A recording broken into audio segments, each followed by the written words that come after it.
చతుస్సస్యాతంత్రైః సకలం అతిసంధాయ భువనం స్థితస్తత్తసిద్ధిప్రసవపరతంత్రైః పశుపతిః పునఃత్వన్నిర్బంధాత్ అఖిల పురుషార్థైకఘటనా స్వతంత్రం తే తంత్రం క్షితితలం అవాతీతరత్ ఇదం.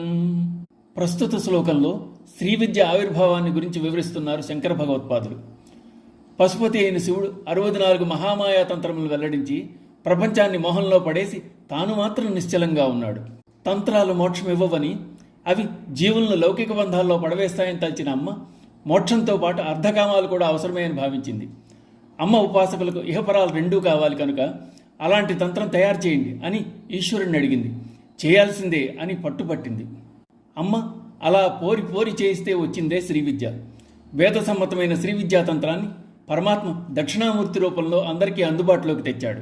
అర్ధకామాలు ఇచ్చేది ధర్మం ఇవ్వదు, ధర్మం ఇచ్చేది అర్ధకామాలు ఇవ్వదు, ఈ 3 ఇచ్చేది మోక్షం ఇవ్వదు. ఈ 4 ఇవ్వగలిగే తంత్రం శ్రీ విద్యా తంత్రం. అమ్మ ఉపాసన ధర్మార్థకామ మోక్షాలను 4టిని ఇస్తుంది. బ్రహ్మము గురించి చెప్పేది బ్రహ్మ విద్య, తనను గురించి చెప్పున్నది ఆత్మ విద్య. ఈ రెండింటినీ సమన్వయపరిచేది శ్రీ విద్య అన్నారు.